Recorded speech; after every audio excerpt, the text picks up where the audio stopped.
So how we got these is so we had this huge boat and we didn't really want it, so we sold it and got these kayaks, and we got like fish finders, tip holders, and heat rods, and these things.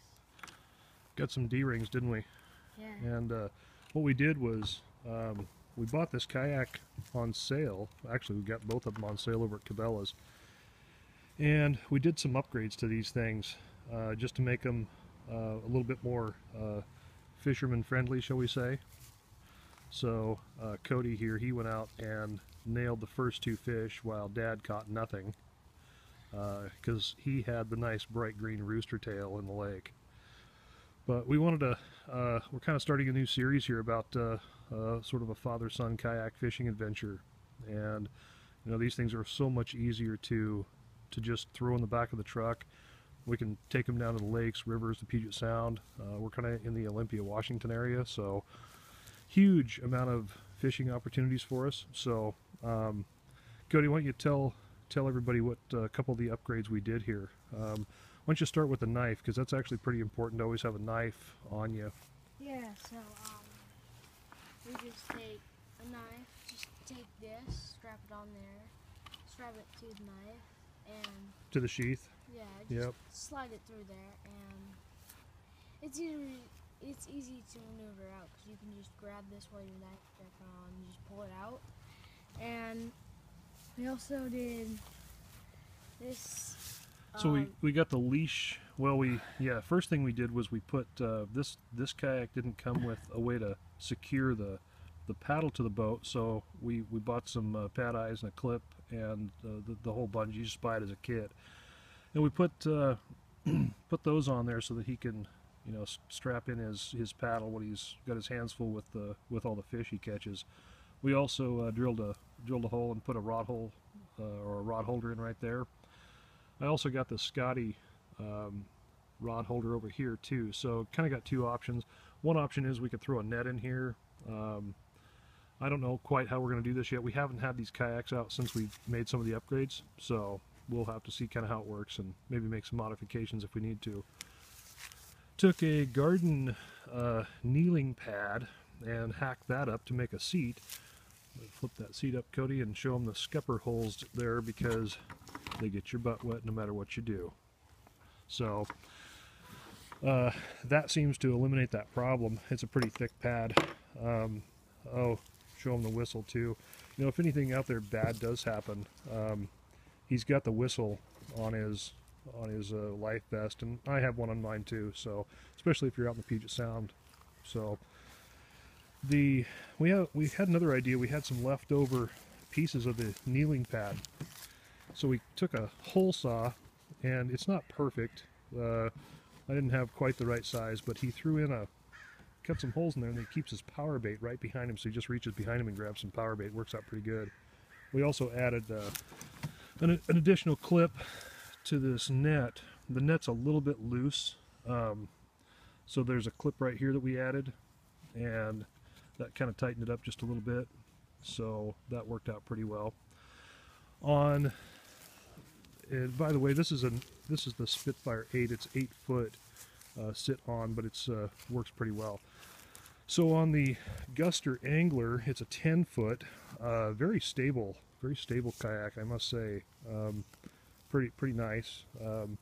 Hey Cody, why don't you flip open that hatch there, and we'll show them the fish finder that we put in yesterday.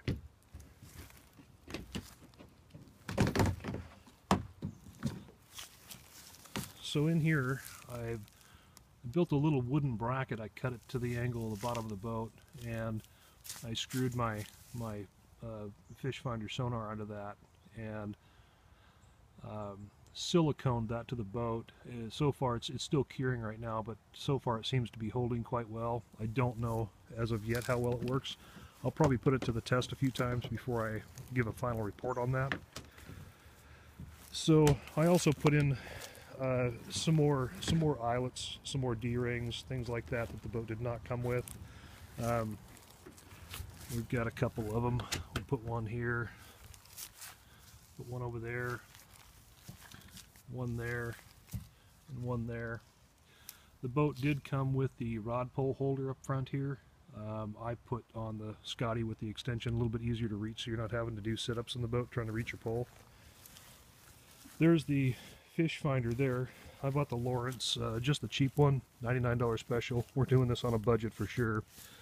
I ran the wiring down underneath this knee pad, and I bought a battery box on Amazon. I actually got 2 of them for like $8.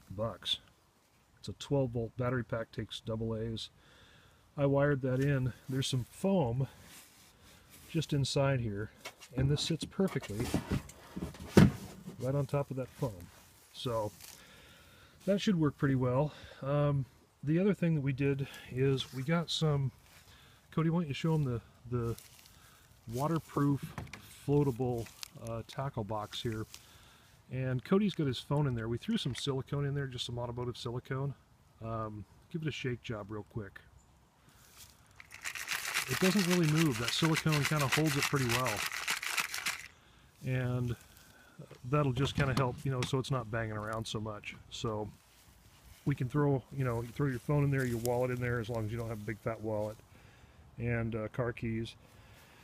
So we put, you know, like this is mostly lake stuff, trout and bass. Now if we were going to go out to the Puget Sound, we'd simply just take those out, put them back in our other tackle boxes, and put in whatever we're going to use for bait.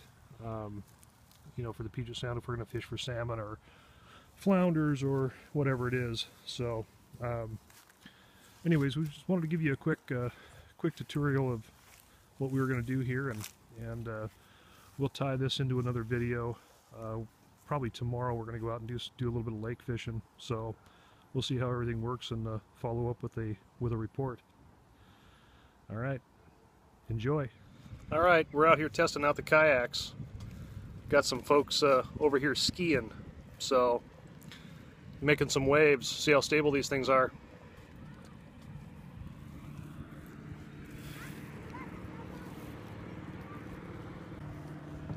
There's Cody testing out some nice waves here. These things are stable. Some real nice waves coming. Probably hard to see on the video.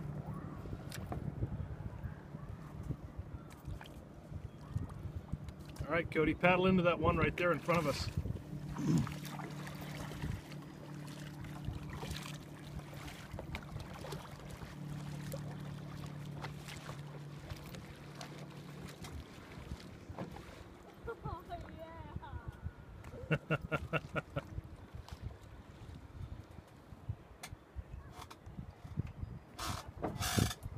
Oh yeah.